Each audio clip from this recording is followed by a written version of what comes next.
Hi everyone, I'm Megan Thomas, and on today's episode of Babble, I will be talking to author and journalist Melanie Warner.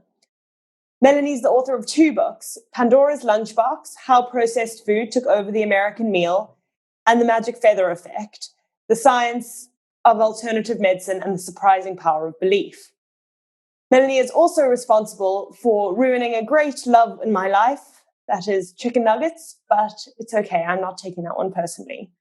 Hi, Melanie. How are you doing? It's great to be chatting to you from across the water. Hi, yeah, thank you. It's great to be here. You're based in Colorado, is that right? Yeah, I'm in Boulder, Colorado. Great. And is there a lockdown situation there at the moment? No, we've been pretty lucky here, at least right now. There were some issues with the university, and they've locked all the university students down. But in the community, it's not too bad. So people are moving about pretty freely. That's nice. And how's the lockdown period before that been for you? Were you doing a lot of writing?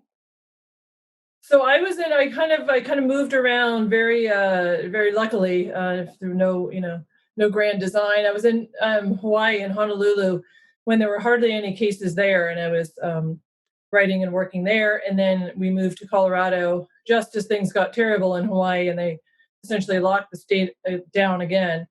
And so now here I am in Colorado. Right. I did. Yeah, I noticed that you'd just written a piece on the situation in Hawaii. It seems quite a fascinating case study of Yes. lockdown. And Exactly. Right after I wrote that story about how they were doing so well, everything went to crap, basically. was there a specific reason or just? Well, I think they opened up. It was they started opening up the economy as everyone did, like in the summer, and more people started congregating, and it was a major the fault of the Department of Health, the leadership there. One of the people who I've written about, and they ended up getting fired and losing their jobs. They just basically failed to scale up and hire contact tracers when they had that moment of opportunity when cases were low. And then when cases started surging up, they couldn't keep up, and contact tracing fell apart. Yeah, well, um, at least there's some kind of repercussion in terms of the guy losing his job. Yeah. And so your career actually started in finance at Fortune magazine. What happened from then until now with the kind of stuff that you're writing about? Yeah, I started as a business journalist, not knowing a ton about business, and became fascinated with how business and business leaders, how they're so influential in people's lives, without most people realizing it. Sort of the power that the worlds of business and finance wield.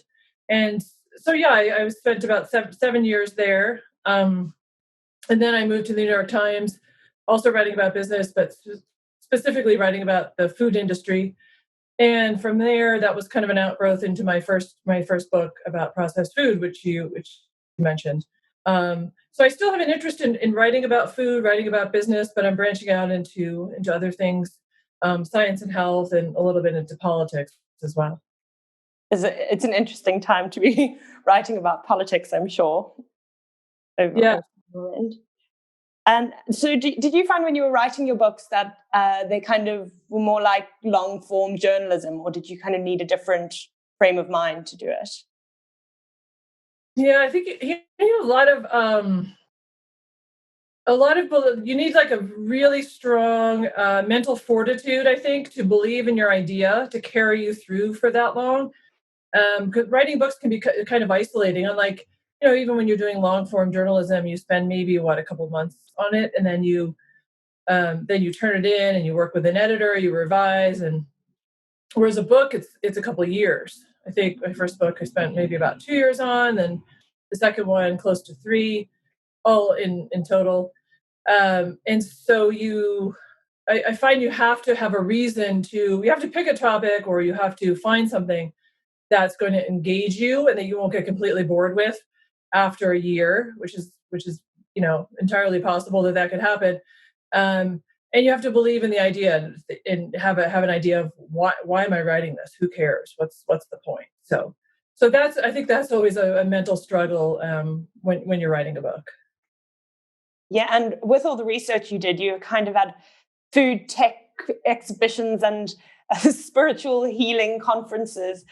Was there a point at any point in your research where actually the idea for what you were writing changed because of what you were learning? Um, I think that in the second book, I became, I think I went into that book a lot more. Some people that write books about alternative medicine, not that there've been a lot written, but especially articles, they go in kind of skeptical, and then they become more of a believer. Oh, it's, there really is some science. It's not that bad. And I did the opposite. I think I was more open minded going in, and I became more skeptical about a lot of the people that I was writing about and a lot of the claims that they were making. I almost thought that I would find more evidence for some of these practices and some of these charismatic practitioners than I actually did. And was it largely the lack of science that switched you over? Yeah, I think so. And the lack of, when I'd ask them about, you challenge them on like energy healers. I spent time with a number of energy healers, and they talk a lot about the work that they do and the healing that they have. When you actually kind of dig down and you try and ask them about people that they've healed um, and what they've actually done in terms of outcomes, like they don't, no one ever, no one, they never track it. They never try and apply any rigor to understanding, like, could the person you think was healed by you been healed by something else? There's just not a lot of skepticism and questioning of their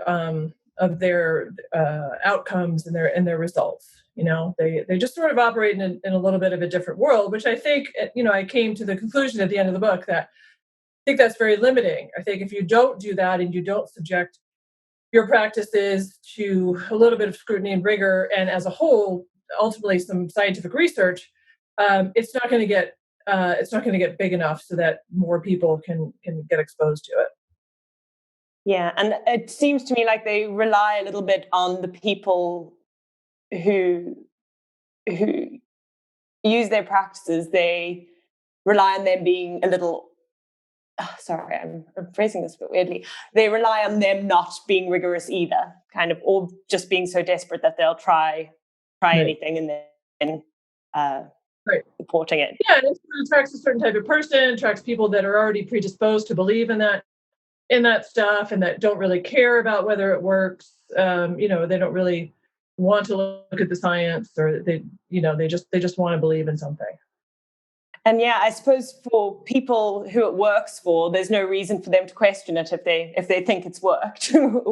Whereas perhaps if there were more unsuccessful cases, people would be a little bit. I mean, there are plenty of Yeah, and I don't want to be super skeptical and say, oh, it doesn't work, it's all a sham, because that's not where I ended up at all. There is definitely some science, some good science behind some practices like acupuncture, Tai Chi, yoga, meditation, um, and there's a lot of good research being done. But it's not like you can use these things to heal anything. It's not like you get cancer and you're gonna meditate your way out of it. It can be used to deal with certain conditions, and specifically like certain symptoms, like chronic pain is one where you see some really interesting science being done around acupuncture and chronic pain, and a few other modalities with chronic pain. So you can't just apply it to anything. You can't think you can reverse illnesses that you've had forever, um, just by using these things. So you have to know like what it can do and what it can't. And that's really where I tried to end up the book, trying to explain what these things can do and what they can't do. Yeah, absolutely. And you did research in such interesting ways across both books, but I was particularly amused and interested by your food hoarding for Pandora's Lunchbox. Did your friends and family think you were crazy, or were you doing it in a way that it was clearly for research? Yeah, there was a little like just a side project that I started, just wondering about how long, like you see these expiration dates in the supermarkets for food, and often they're like 6 months out, and you wonder like, gosh, is it really going to last that long? Will it ever go bad? So I just sort of started assembling a bunch of different food products, like some packaged stuff, like packaged cereal and cookies. And then I actually got chicken nuggets, and maybe that's what you're Yeah. referring to. Nugget. I could, And audience. I just wanted to see what would happen to it, because the food industry is really good at preserving food and making it last a long time, so that it runs through their supply chain, and they can and it can sit in stores and warehouses for a long time. And so I ended up leaving some of this stuff out. I think I also got some fast food too, like McDonald's hamburgers, or chicken. Maybe it was a fried chicken sandwich, and I left it out, and to see what would happen to it. And a lot of it never molded, never went bad. If you tried to taste it, the taste was not, was off a little bit. You could tell it was old. You wouldn't want to eat it. But most of it never molded, and never decayed. Processed cheese, I think I had, and the chicken nuggets to me was the most, which I kind of maybe expected to happen. That's why I started that weird experiment. But then the chicken nuggets was the surprising one, because I just got like regular chicken nuggets and left them out. They were frozen. I left them out like in a bag. And over like a relatively short amount of time, I want to say it was like a matter of like a week, they basically just liquefied. Like they didn't get moldy, they didn't start smelling, they just sort of like almost the chicken, almost, if whatever chicken was in there, just almost started to dissolve. So that was a sort of strange lesson in what happens to chicken when you overprocess it. So Yeah. And do you think that people buying these kind of products should be responsible themselves for kind of going through all the ingredients lists, or do you think that there should be more responsibility on the producers of them to let people know exactly what's in them? yeah, that's a good question. It's a good question, because I think that ultimately the responsibility does rest with people, the eating public, because the food industry is always going to find a way around labeling schemes, and they're always going to find a way to, they'll just switch out certain ingredients one for another. We saw, like, in the 90s and the 80s, when there was a movement around taking fat out of products, they just put in more sugar. So I think people ultimately have to educate themselves and move away from packaged foods as much as possible, and move to fresher options and alternatives. Yeah. Yeah. And you did mention this book in Pandora's Lunchbox, but Bad Science by Ben Goldacre? I want to say Acre, Yes. maybe. Yeah. They mentioned that the kind of the power of marketing in terms of labels, kind of something being the butcher's choice, or is actually quite meaningless, or something being natural. Like those chicken nuggets you said claim to be pretty much all natural, just chicken and white meat and some crumbs. And there's something probably to be said for the marketing around how what's on the front label versus what's on the back label, and how easily people don't look at the back, really. Yeah, well, that was also something. It's not just about what's put into the food. Like, you can have organic junk food, right? Like, you can go into Whole Foods and buy, like, I think they call them toaster pastries, but they're essentially Pop Tarts. So even though you don't have artificial colors in them, and you don't have any unpronounceable ingredients in them, they're still kind of crap, right? They're essentially Pop Tarts. And so with the chicken nuggets, it wasn't so much, they didn't put all these unknown ingredients into them. They were quote unquote natural, but they had processed the heck out of them. They processed the chicken, almost turned it into like a meat smoothie. If you've ever seen pictures of hyper processed meat, it kind of looks like they've liquefied the meat. And so they churn it all up and turn it into something that really doesn't, that closely resemble chicken anymore. And then they fry it and bread it and all that. And it's obviously, and then they add chicken flavor to it often. because a lot of the flavoring is lost in this over processing. But essentially, that's why the chicken just fell apart, because it was completely over processed, even though it looked very natural and it technically was. Yeah, that's interesting. It's also interesting to see the influence of the kind of political economic situation where the example you give of the school that kind of gets $2 to feed per kid to feed them. These kind of options are the cheaper options and kind of forces people into making decisions that aren't necessarily for the benefit of the children that they're feeding, who need the energy from food. Yeah, there's no doubt that economics intersects with food and healthy food choices. It's really easy to eat healthy if you have a ton of money and you can just waltz into Whole Foods and buy all their wonderful prepared foods, fresh food. But yeah, it is hard to do it to do it on a budget. But there are school systems like here in Boulder years ago. Sort of semi-famous lunch lady chef named Ann Cooper started doing scratch cooking for all the schools.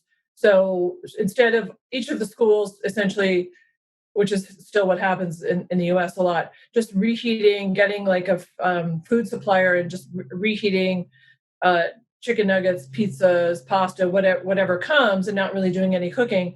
She centralized it and created a central kitchen where the lunch ladies, the staff, do no ladies maybe, but do scratch cooking with whenever possible. They're not using organic, right? Because of the budget constraints on school lunches that they get $2 or $3 per child. But they're using a lot of they do farm to table whenever possible, and they're using real fresh ingredients and doing cooking, and then they do that every morning, and then they send it out to each of the schools. And it's already hot, or they just have to reheat it a little bit. So it is possible. There are ways to do that if you're willing to be creative and you're willing to raise money. I think here in Boulder they had to raise money initially to get that going. So there's solutions like where and people have found ways to eat healthy on a budget if you're willing to put in the time and you think it's worth it. I think that's the biggest thing. Just thinking that what, this is worth it to spend a little bit of extra time and effort to do. Yeah, and you made some interesting points about how the people that were kind of originally doing a lot of foods processing they weren't necessarily even trying to think of hacks or tricks. They were just trying to make things last longer, and it's kind of developed to this unreal point where you can't get everything in a box. Yeah, exactly. I mean, initially there were good intentions to prevent food spoilage right around the turn of the 20th century, when a lot of this really just very much first started getting going. There was no refrigeration. There was no widespread refrigeration, so things would go bad, things would go off, and so something like processed cheese was kind of a miracle. It was consistent all the time. It looked the same, and it wouldn't get all oily and melty in the summer, and it wouldn't harden if you left it out, and it wouldn't go bad.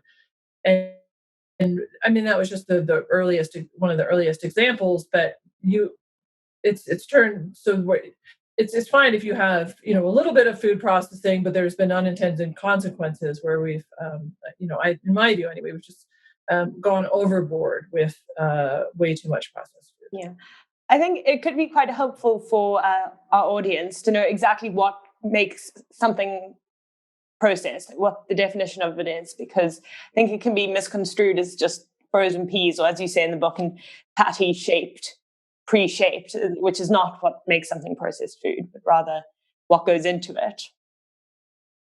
Yeah, I mean, there's different levels of processing. Obviously, like you can have minimally processed, like yeah, I guess frozen peas. Maybe you could consider those minimally processed, or something like hummus that you might buy in the store, minimally, or even like yogurt, minimally processed.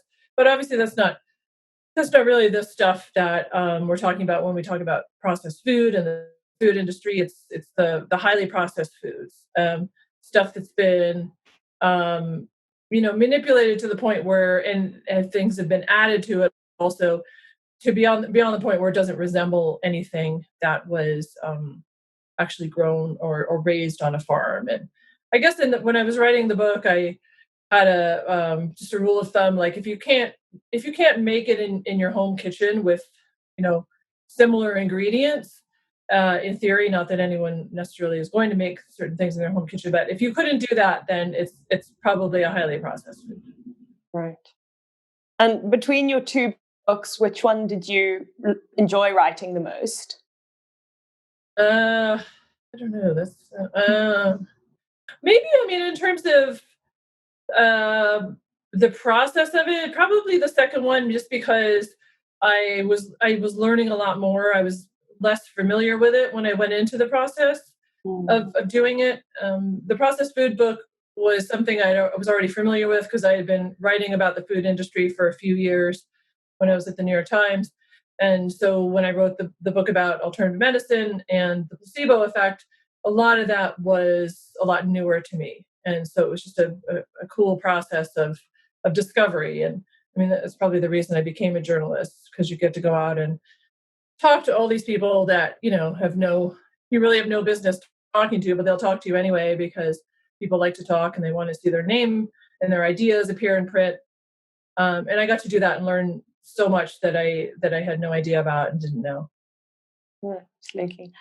What do you think, this might be too tricky a question, but what do you think it is about people that are so attracted to the idea of alternative medicine? Do you think it has anything to do with kind of the desire to be self-sufficient, or what is that draw?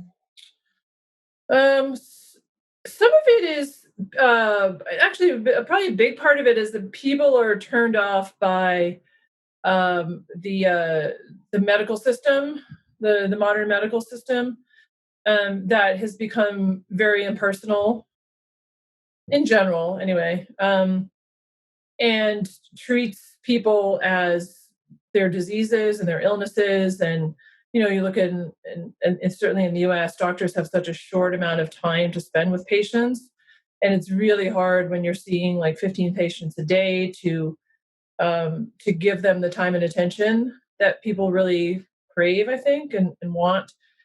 And so, and then obviously there's a trend that's been, around for a long time towards over medication, just throw a drug at it, people getting unnecessary surgeries, so there's the positive side of our healthcare and medical industry, which is they save lives. They do amazing things. They can do transplants, right? And they can do amazing work to save people, but they're not that great.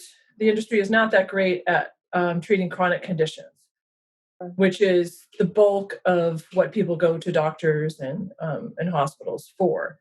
And so people are looking for an alternative that doesn't have as many, side effects, ill effects. So yeah, people are craving a human connection where someone will see them and listen to their complaints, listen to what's really going on in their bodies. And alternative practitioners will spend 30 minutes to an hour, sometimes more, with people. And it can feel very, I mean, I did a lot of different alternative treatments, a lot of energy treatments. I did acupuncture. There's craniosacral therapy. There's so many, and they can be very healing in a very non-specific way, sort of like emotionally healing, mentally healing, and very relaxing too. To have someone pay attention to you and give you a treatment for an hour.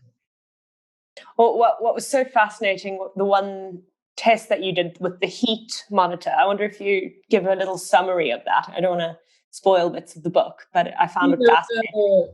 When I did the placebo effect at the lab, yeah. That was where I just wanted to. I read a lot about the placebo effect. Obviously, we've all heard about it, but I wanted to know. I guess there was a piece of me of thinking, like, well, does everyone really have? Would I be susceptible to a placebo effect, or does how universal is this? And so I went to a lab in the University of Maryland with a placebo researcher, and she hooked me up to her laptops and her heat machine, where she was giving me heat signals that were painful. And lo and behold, I was thinking through the experiment the whole time, and she was telling me things of, without going into boring detail about what the experiment was, but she was telling me things about the heat signal that I was going to feel, right? So there was a deception in it. That's how you get people in experimental settings to experience the placebo effect. You think that the heat signal is going to be low, but it's actually high. And so I did not, when she was turning it up really high, it felt like it didn't burn my skin or anything, but it created kind of a red mark. It was like a really, really intense heat sensation, like someone was putting something really hot on your arm, but for just like a second. And she was sending there was these really hot signals, but I thought that they were low because of a green signal. She created a pattern where my brain thought that whenever I saw green on her laptop, it was going to be low. But in this round of the experiment, it was actually high. And I felt it like it was nothing. Like it was, I rated it like out of a scale of 1 to 10, I rated it like a 2 or 3. Like I felt a little bit of heat, pleasant feeling. But it was actually the really hot signal that earlier I had rated about an 8 or 9. So it was just kind of crazy to realize that your brain can that dramatically change what you feel in your body. What you feel is based on can really be based on your expectations and your beliefs about what it's going to be. Yeah. And so, do you have another book planned? No, I'm taking a break from books for a while because of the fact that they're so intense, and you just go into like, a big, big, dark, wonderful hole, but it can feel very isolating and intense. So I think I'm just focusing on doing.